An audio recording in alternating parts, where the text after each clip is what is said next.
कि जो बुद्ध के अनुयायी कहीं ना कहीं वो मांस का सेवन करते हैं। इस बात में कितनी सच्चाई है? ये बात है। आज उस मार्ग पर दुनिया के 56 देश चल रहे हैं और सभी देश सुख समृद्धि के मार्ग पर हैं।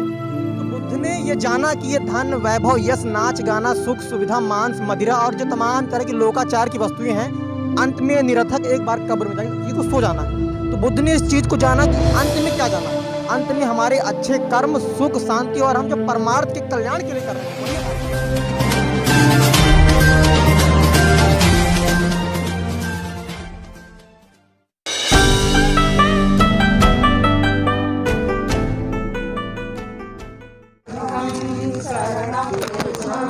बुद्ध ही बुद्ध है, हर घड़ी हर जगह वो सिद्ध है, वो बुद्ध है। जी हाँ, ये पंक्तियाँ मैंने इसलिए गुनगुनाई है क्योंकि भारत की धरती से लोग हजारों की संख्या में नेपाल की उस पावन धरती जो कि लुम्बिनी है, जहाँ पर कि सिद्धार्थ ने जन्म लिया था, और यहाँ पर जन्म लेने के कारण साथ एक बहुत बड़ी विशेषता है क्योंकि नेपाल पूरे विश्व में मात्र एक ऐसा देश है जो आज तक किसी का भी गुलाम नहीं रहा। अगर मैं अमेरिका की बात करूं, ऑस्ट्रेलिया की बात करूं, किसी भी देश की बात करूं, सारे देश किसी ना किसी के अधीन रहे हैं, लेकिन नेपाल मात्र इकलौता ऐसा देश है जो आज तक किसी का भी गुलाम नहीं रहा। सर कहाँ से आए हैं? मैं दिल्ली से। सर दिल्ली से आए हैं, तो जानना चाहूँगी आज इतना भव्य कार्यक्रम यहाँ पर रखा है तो इसके पीछे उद्देश्य क्या है?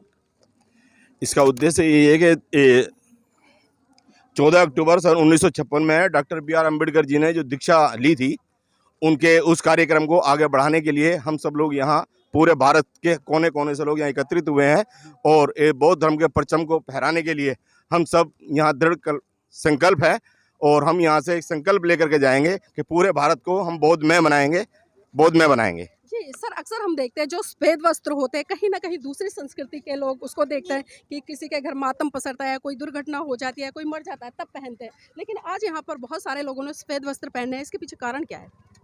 नीलम जी, श्वेत वस्त्र जो होता है शांति का प्रतीक होता है। चाहे कोई डेथ हो, वो कहाँ असीम शांति में चला गया ना, वो शांत हो गया। श्वेत वस्त्र हमारे जो अंतर मन को शांति की तरफ ले जाता है। इसलिए हम सभी लोग, और दूसरे ये जो पवित्र जन्मस्थली है तथागत गौतम बुद्ध की, यहाँ पर उनका जन्म हुआ है। हम कहते हैं भले ही उन्होंने शेष अपना जन्म के बाद का शेष समय भारत में गुजारा हो, नेपाल अभी चूँकि भारत का अंग नहीं रहा, अलग हो गया है, तो हमारे अंदर कहीं ना कहीं ये बात है कि तथागत गौतम बुद्ध हमारे थे और हम उसकी पवित्र भूमि पर आज ये शपथ लेते हैं। इसलिए आए हैं कि हम संपूर्ण भारत को शांति में, गौरव में और बुद्ध में बनाएंगे।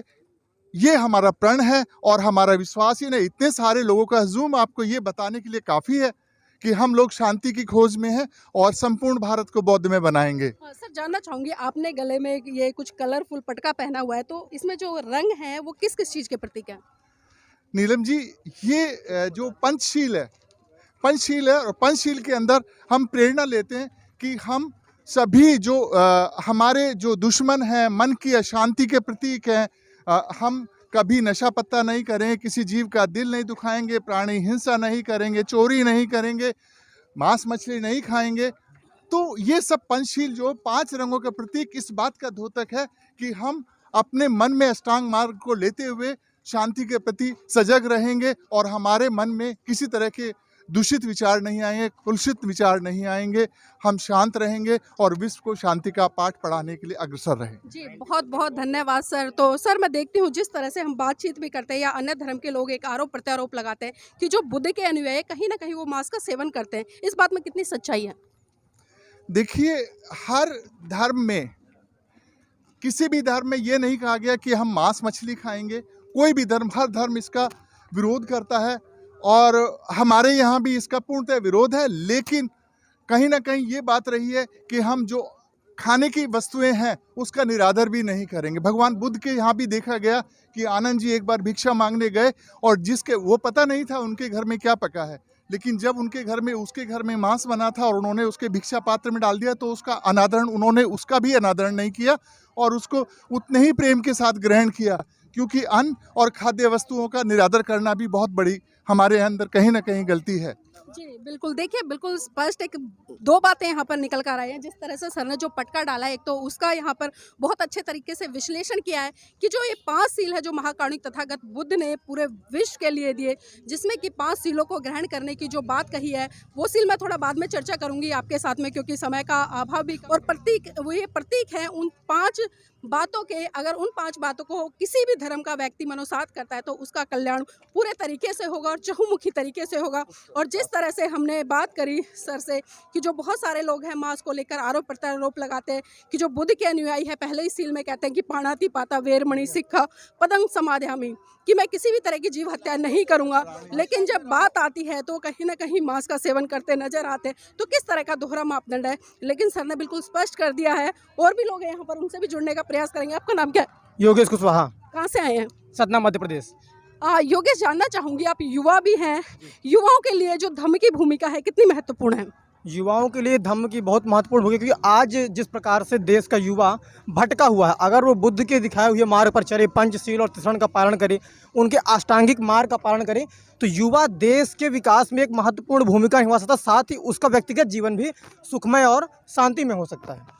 जी, जानना चाहूंगी, आप जैसे कितने लोग आए हैं और यहाँ से जो चीज़ें सीख कर जाएंगे, कितने बड़े स्तर पर प्रचार व प्रसार करेंगे? हम जैसे कई युवा इस अभियान में आए हैं और राष्ट्रीय मौद्ध महासभा का 15वां राष्ट्रीय अधिवेशन है, इसमें कई युवा साथी आए हैं। और हम जो यहाँ प्रशिक्षण चल रहा है, हमारा जो अधिवेशन है, बातचीत चल रही है, मानवता की बात चल रही है, लोकहित और कल्याण की बात चल रही है, बुद्ध के मार्गों की बात चल रही है, अष्टांगिक मार्ग, पंचशील, त्रिशरण और सभ्य सत्ता, ये सारी चीज़ें हम अपने क्षेत्र में ले जाकर और अपने जितने हमारे साथी युवा साथी जो इस अभियान में आज नहीं पहुंच पाए हैं, उन तक हम सारी बातें शेयर करेंगे और सभी युवाओं को राष्ट्रीय बौद्ध महासभा की इस अभियान से जोड़ने का प्रयास करेंगे। बुद्ध के मानवतावादी विचारों को सभी युवाओं साथियों तक फैलाने का प्रयास करेंगे हम। अक्सर हम देखते हैं कि खासकर जो आज की युवा पीढ़ी है, कहीं ना कहीं हम देखते हैं कि जब बुद्ध की विचारधारा की बात आती है तो वो ये कहते नजर आते हैं कि जो बुद्ध का धम्म है वो नीरसता भरा है, वहाँ पर नाच गाना नहीं है, हर्षोल्लास नहीं है। तो इसको किस तरीके से कैसे सोचते हैं?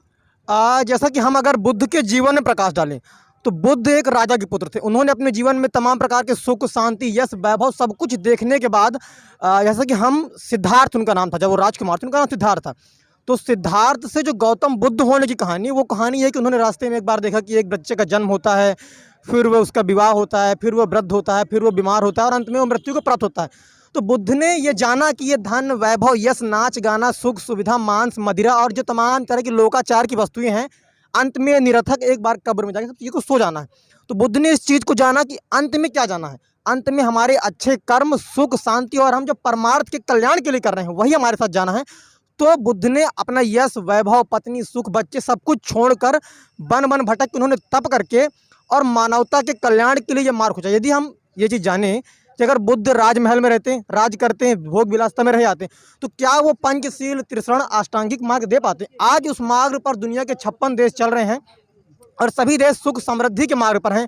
इतने सारे लोग बुद्ध की विचारधारा जुड़े हैं, तो कोई किसी राजकुमार से नहीं जुड़े हैं। बुद्ध ने जो खोजा, जो उन्होंने अंदर से खोजा और जो ज्ञान उन्होंने विश्व को दिया, उसकी बदौलत आज इतने सारे लोग इस लुम्बिनी वन में और नेपाल में और तमाम 56 देश आज बुद्ध के अनुयायी है। तो कहीं ना कहीं बुद्ध ने इस चीज़ को समझा कि भोग विलासता एक पल के लिए अच्छा है कि चलो नाच गाना देख लिए, लेकिन अंत क्या है। लेकिन कुछ लोग ये भी कहते नजर आते हैं कि जो सिद्धार्थ थे, जो कि आज हम महाकारुणिक तथागत बुद्ध के नाम से जानते हैं, उन्होंने ऐसा महान काम क्या किया? उन्होंने अपनी पत्नी को छोड़ा है, अपने बच्चे को छोड़ा है, तो इसमें कौन सी महानता हुई? इस पर क्या कहेंगे? जैसा कि हम सभी जाने, पत्नी या पुत्र को छोड़ना कोई महानता नहीं है, ठीक है, गृहस्थ भी एक जीवन है और ज़्यादातर लोग गृहस्थ जीवन जीते हैं। लेकिन अगर हमें ये मानव जन्म मिला है और सभी लोग गृहस्थ में ही रह गए, तो लोक कल्याण की चिंता कौन करेगा? युग युग में ऐसे महापुरुषों का अवतरण होता है जो व्यक्तिगत और परिवार और सिंहासन, इन सब चीज़ों से उभर कर लोक कल्याण और परमार्थ के लिए सोचते हैं। तथागत गौतम बुद्ध ऐसे ही व्यक्ति थे जिन्होंने लोक कल्याण और परमार्थ के लिए चिंतन किया।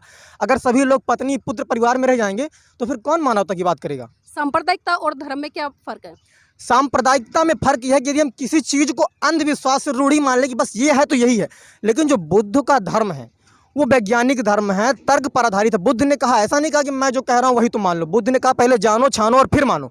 अगर आपके तर्क या कसौटी पे कोई बात खड़ी उतर रही तो आप उसको मानो। बुद्ध ने ये नहीं कहा कि तुम मुझे भगवान मानो, अगरबत्ती लगाओ, मेरी पूजा करो।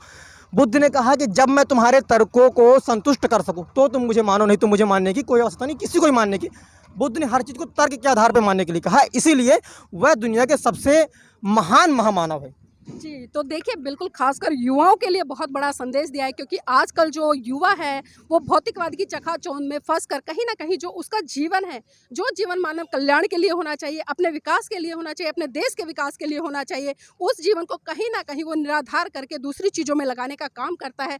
तो यहाँ पर जो बुद्ध की आइडियोलॉजी है, जो बुद्ध का धम्म है, वो मनुष्य के विकास में कितने बड़े रूप से सार्थक हो सकता है, ये समझने का प्रयास आज की युवा पीढ़ी को करना चाहिए। और जिस तरह से स्पष्ट कर दिया है कि आज बुद्ध की आइडियोलॉजी को मानने वाले जो देश हैं, आप किसी भी देश को उठाकर देखिएगा उसका विकास कितने अच्छे तरीके से हुआ है। अगर मैं भारत देश की बात करूं, जहां पर बुद्ध जन्मे, पनपे, उनकी आइडियोलॉजी फैली, और जो देश के माननीय प्रधानमंत्री जी हैं अगर विदेशों में जाते तो बड़े गर्व से कहते हैं कि मैं बुद्ध की धरती भारत से आया हूं, लेकिन कहीं ना कहीं हम देखते हैं कि भारत में वो बुद्ध की विचारधारा से युद्ध करते नजर आ रहे हैं। इस पर क्या कहना है?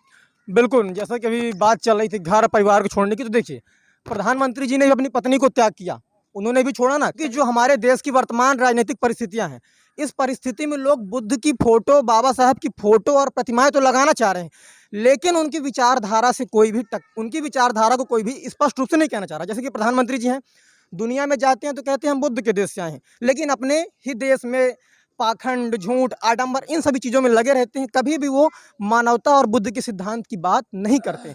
तो दुनिया में परिचय के लिए, दिखावे के लिए कि हम बुद्ध की भूमि से आ रहे हैं, वो ज़रूर कहेंगे, लेकिन अपने देश में, अपने घर में जहाँ सच्चाई की आवश्यकता है, वहाँ वो उस प्रकार का सच नहीं बोलते हैं। कहीं न कहीं वो भी सच्चाई से कतरा रहे हैं, और इसी को कहते हैं कि जो अंधभक्त है ना, ये इसी ओर जा रहे हैं।